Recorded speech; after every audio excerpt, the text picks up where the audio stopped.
Dear students, good morning to all of you.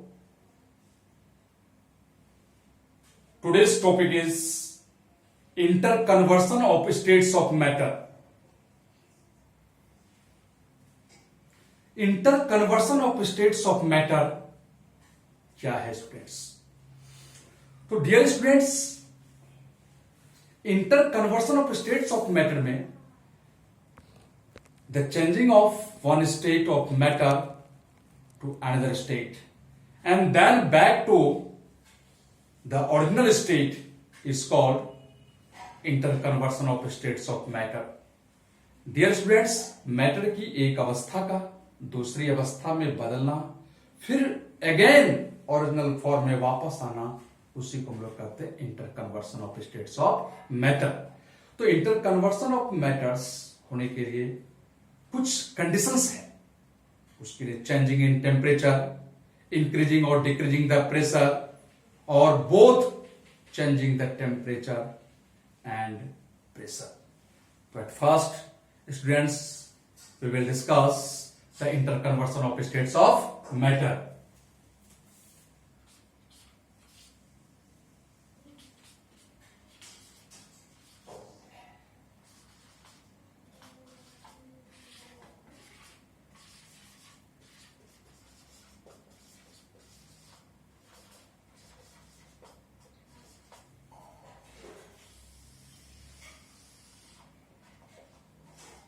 Interconversion of states of matter, the phenomenon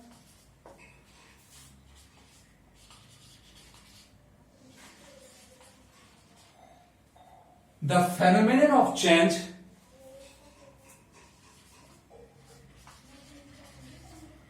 from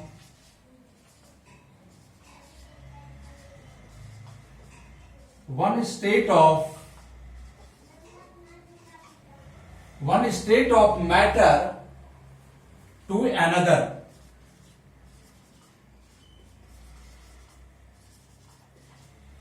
and then back to original state and then back to original state is called interconversion of states of matter. Students, the phenomenon of change from one state of matter. Matter की 3 states आप जानते हैं, solid, liquid, gas. तो matter के एक state से दूसरे state में बदलना, फिर अगेन उस स्टेट से ओरिजिनल फॉर्म में बैक होना, उसको हम लोग इंटरकन्वर्सन ऑफ स्टेट्स ऑफ मैटर कहते हैं students. It is affected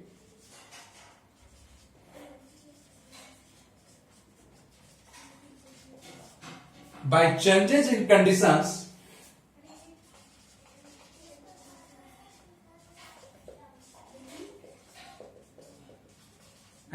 such as changing the temperature,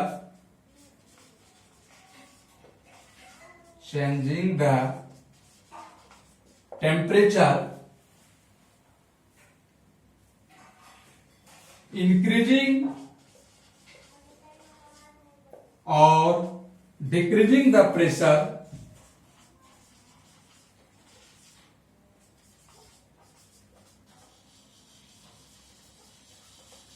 dear students, temperature को चेंज करने से, कभी टेम्परेचर को इंक्रीज करना और कभी डिक्रीज करने से मैटर का स्टेट्स चेंज होता है स्टूडेंट्स. इंक्रीजिंग और डिक्रीजिंग द प्रेशर, प्रेशर को इंक्रीज करके और डिक्रीज करके, कभी प्रेशर हाई करेंगे कभी इसको लो करके जो है. और प्रेशर आप जानते स्टूडेंट्स कि प्रेशर द मास, जो आपको उसमें बताया गया था कि students the force exerted per unit area, किसी पर यूनिट एरिया में जितना फोर्स एक्जर्ट होता है उसको हम लोग प्रेशर कहते हैं students. It's SI unit is pascal. The biggest unit is, pressure की जो बिगेस्ट यूनिट होती है किलो पास्कल, और 1 किलो पास्कल इक्वल टू 1000 पास्कल होता है स्टूडेंट्स। तो इंक्रीजिंग और decreasing the pressure and both temperature and pressure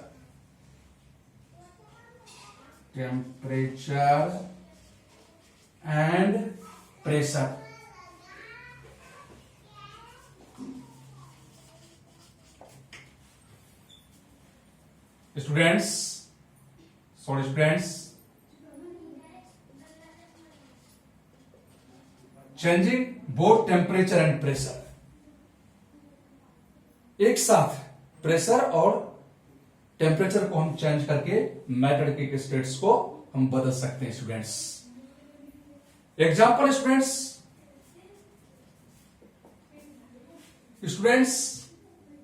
suppose ice,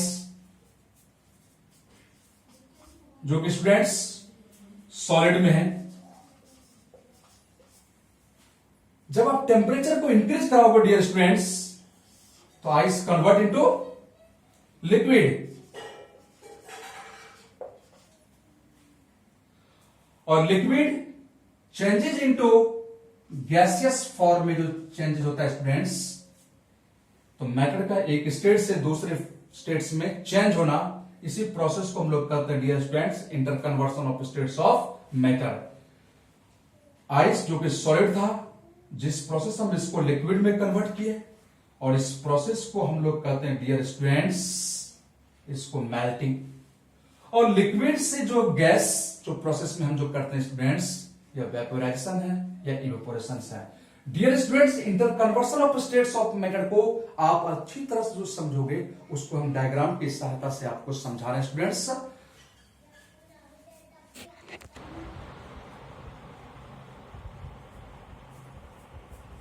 students, the diagram of interconversion of states of matter. Suppose that students matter का first state मान लो यहां पे liquid लिए,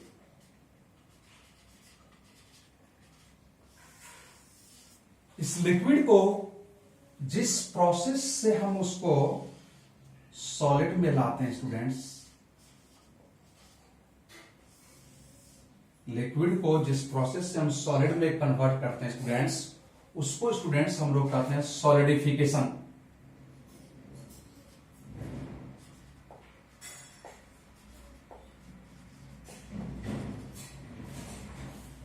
स्टूडेंट्स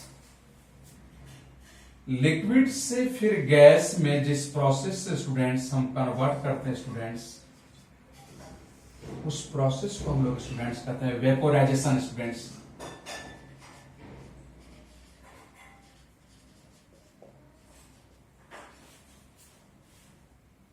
और जिस प्रोसेस से हम स्टूडेंट्स गैस से सॉलिड में विदाउट कन्वर्टिंग इनटू लिक्विड, उसको स्टूडेंट्स हम लोग कहते हैं sublimation.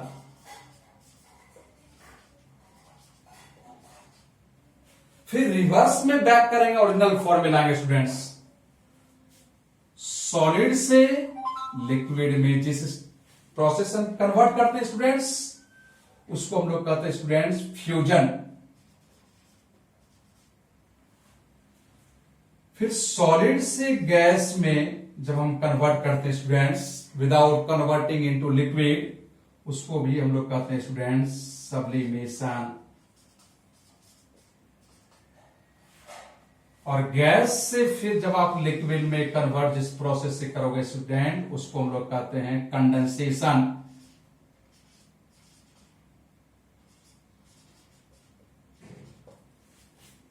Students, this is the diagram of interconversion of states of matter. ये students interconversion of states of matter का है।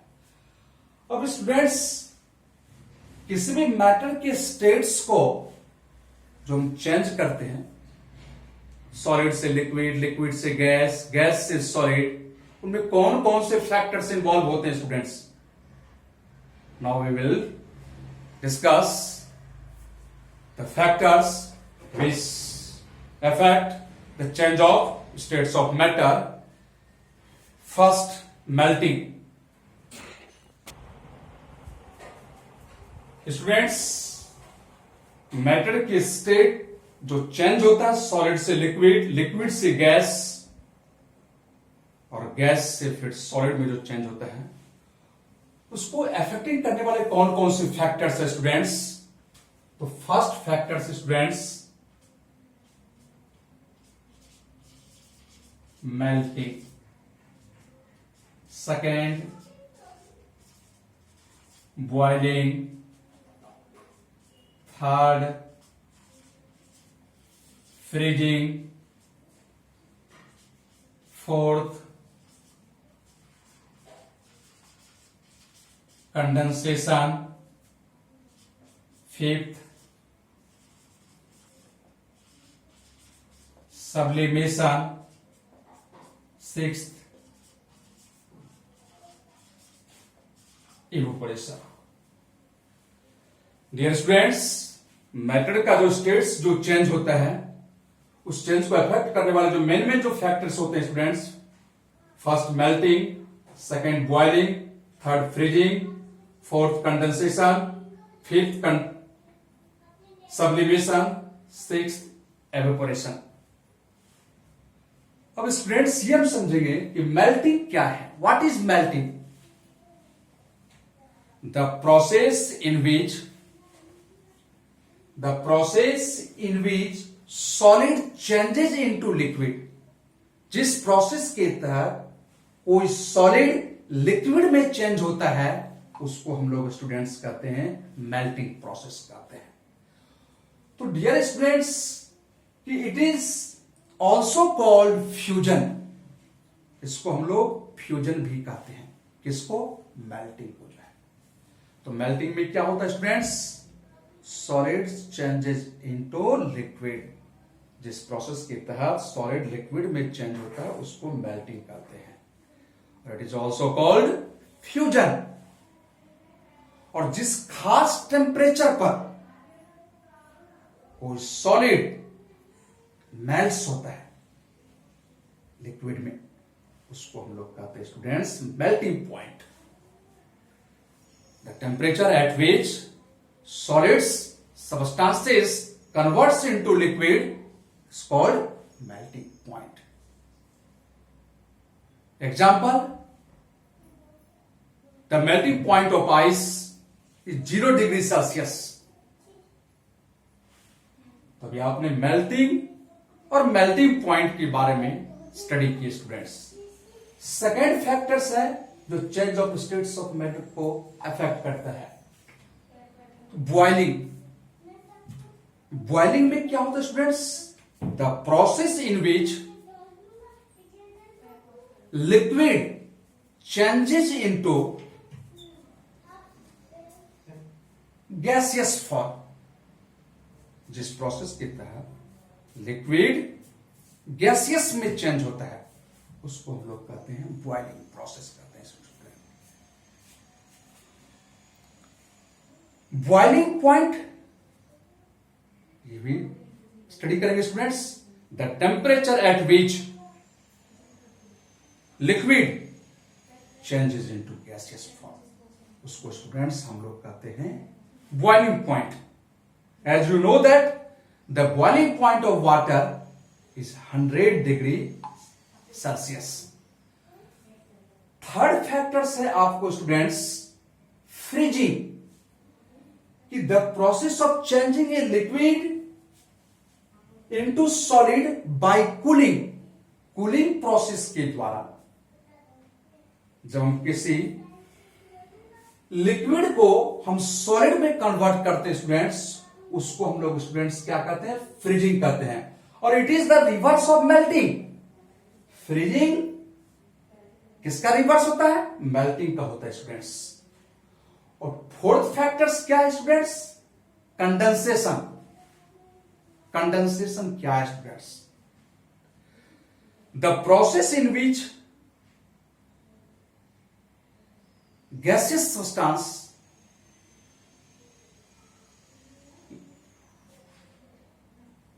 changes into liquid.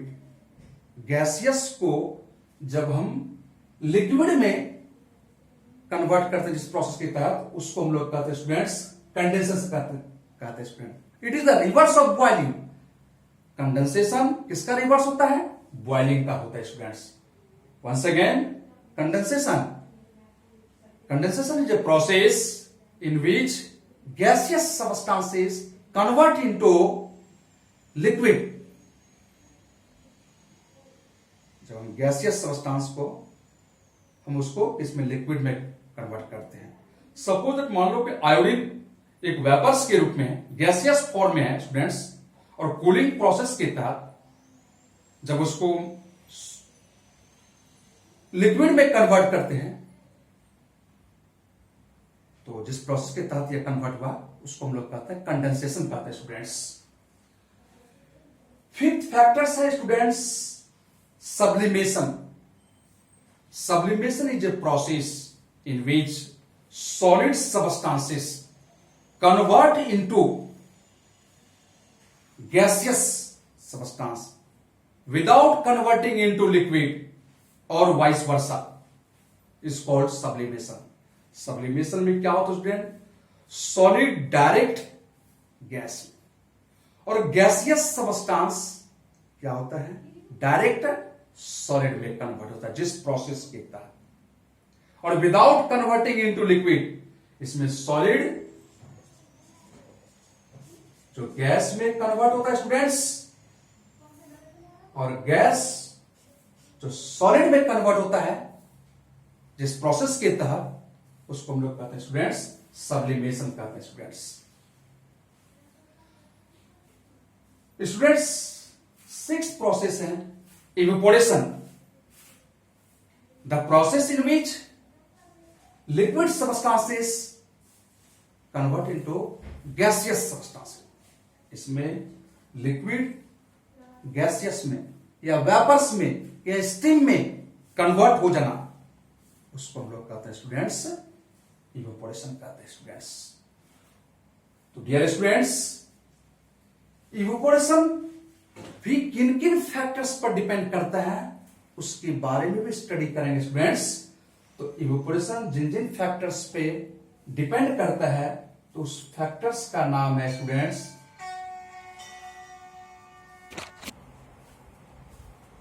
Students evaporation के फैक्टर्स के बारे में स्टडी कर रहे थे कि the factors on which the rate of evaporation depends. Evaporation का रेट किन किन फैक्टर्स पर डिपेंड करता है? एज यू नो दैट, जैसा आप जानते हो कि evaporation is a process in which liquid changes into gaseous form. जिस प्रोसेस के तहत लिक्विड कन्वर्ट होता है गैसियस फॉर्म में, उसको हम लोग कहते हैं स्टूडेंट्स इवेपोरेशन। इवेपोरेशन का रेट किन किन फैक्टर्स पर डिपेंड करता है? तो फर्स्ट फैक्टर्स है students surface area.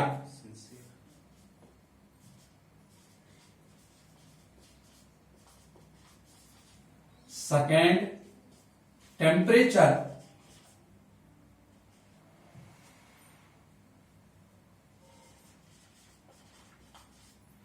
Third factors wind speed. Fourth humidity.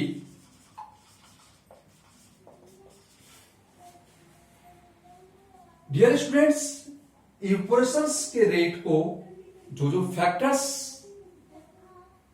Affect करता है स्टूडेंट्स, वो स्टूडेंट्स फर्स्ट है सरफेस एरिया। अगर सरफेस एरिया ज्यादा है तो इवेपोरेशन का रेट हाई होगा, और इवेपोरेशन अगर रेट हाई होगा तो कूलिंग होगा ज्यादा। सपोज दैट आपको एक कप में चाय दी गई है और एक सॉसर में चाय दी गई है आपको, तो किसमें आपको कूलिंग फास्ट होगा? तो सॉसर में होगा। क्यों? सॉसर का जो सरफेस एरिया है is larger than that of T, जो टी कप है उसकी तुलना में ज्यादा है स्टूडेंट्स। और जिसका सरफेस एरिया ज्यादा होगा तो इवेपोरेशन फास्ट होगा, और इवेपोरेशन जब फास्ट होगा स्टूडेंट्स तो कूलिंग भी फास्ट होगा।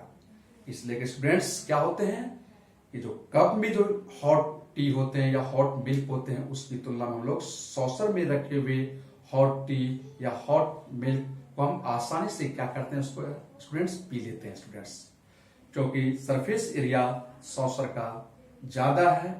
जब सरफेस एरिया ज्यादा होगा इवेपोरेशन का रेट फास्ट होगा, और इवेपोरेशन का रेट जब फास्ट होगा तो कूलिंग प्रोसेस भी फास्ट होता है स्टूडेंट्स।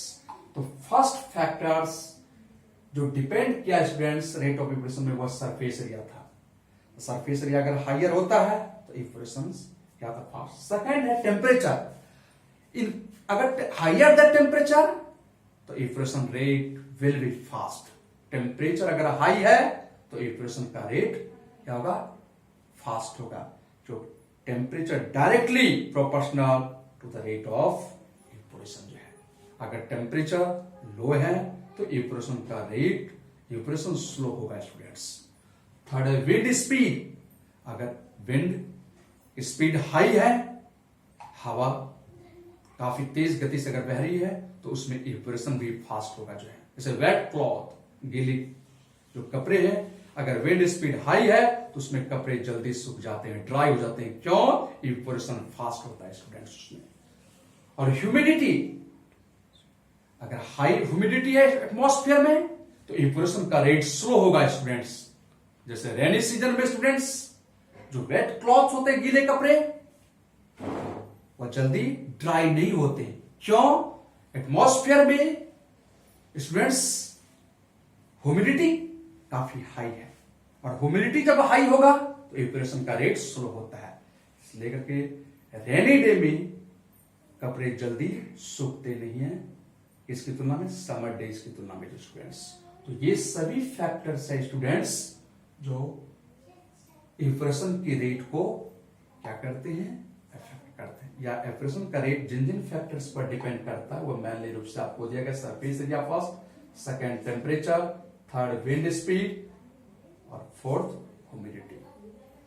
तो डियर स्टूडेंट्स, ये जितने सारे पॉइंट्स आपको आज समझाएं स्टूडेंट्स, आप अच्छी तरह से वीडियो को वॉच करोगे, और उसके वीडियो के साथ साथ हम नोट्स भी देंगे स्टूडेंट्स। आप अच्छी तरह से उसको स्टडी करोगे पीरियडिक टेस्ट के लिए।